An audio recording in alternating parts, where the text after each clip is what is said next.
Hi, my name is Stephanie Long. I'm the Director of Communications at Eagle Ranch, and I'm here to talk about teens and technology. Tonight we viewed the film Screenagers with our families, and Screenagers is a film about technology and teens. It was the first of our quarterly insight nights that we're hosting for families to talk about important issues here at the ranch. I'm here with 3 of our staff members to talk a little bit more about teens and technology. First, we're going to start with Candace Couch, who is our continued care counselor.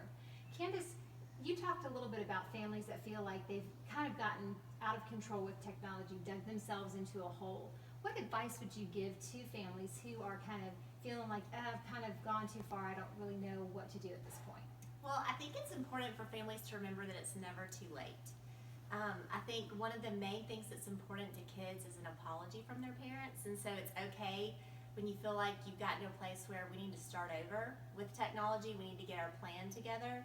You can go back and say to your kids, I'm sorry that we've gotten ourselves into this situation. Let's come together, make a plan, and then move forward with our plan with technology. So it's okay to say you're sorry to your kids, and that can be really powerful for kids and for families. And then from there to make a plan and stick with it. Right.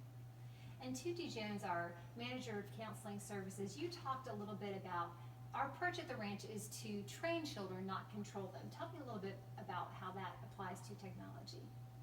Well, it's really important to break it down into steps and to kind of figure out what is your tendency in your family and really come up with a step process of first find the information. You need to tell them the information that you're concerned about. Tell them what your convictions are about it. Tell them, this is the information that I am finding, and have a conversation. Then show them by good example. Show them what the concerns are. Let them experience it, and then do it with them. Go through the steps with them. Test it. See what works for your family. Try this, try that, but have an open conversation about it. It's not a clear-cut answer for a family. It's really about having an open line of communication. Tell them, show them, do it with them, and then let them do it. Once they're out there in the real world by themselves, it's going to be those foundational steps that you've taken with them that's going to matter. Great. And finally, Andy Nelson is our Director of Spiritual Life. And Andy, prior to joining Eagle Ranch, was a youth pastor for many years and has really kind of made it his job to research technology and kind of keep up with things. And he's come up with 4 principles to help families kind of think about technology with their teens. Sure. The first thing for me, and I think the most important, it drives all of them, is having a conversation. I think it's important that we talk with our teenagers about technology, what they're doing, where they're going, who they're spending their time with. More than anything else, if you're having a conversation with your kids, that's going to have an impact. It opens up the lines of communication for them to say, this is a mistake I made, or this is a place that I've gone.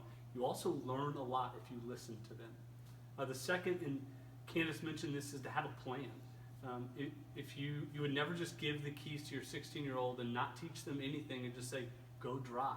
No, you got to sort of help them. You got to set some things in motion to say, okay, here's when we can use the phone, here's when we can't, here's what we can look at, here's what we can't look at, and then you kind of set some things in order around that. The third for me is that you're setting them up for success in the future. And so, similar to what Tundi talked about, we're giving them a process and a gradual process.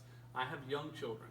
They don't get unfiltered access to the internet, ever, because they don't need it. But when they're 16, 17, 18 years old, well, yeah, there will be some times that they can look at some things and go some places that they can't as they're 6 years old. So we're trying to set them up for when they leave the home, they're ready and they know how to use technology. And then lastly, as parents, we've got to look ourselves in the mirror every once in a while. I pull out my phone a lot in a day, and I look at it in times that are important, and I try and sneak, and I think nobody knows when I'm answering a text message in a meeting, and yet everybody knows. And so we've got to sort of look in the mirror. How are we using technology? How are we modeling it for these kids? Because they're watching us whether we know it or not. Great. To learn more about Eagle Ranch and also to read Andy's top 10 technology tips for families, please visit eagleranch.org.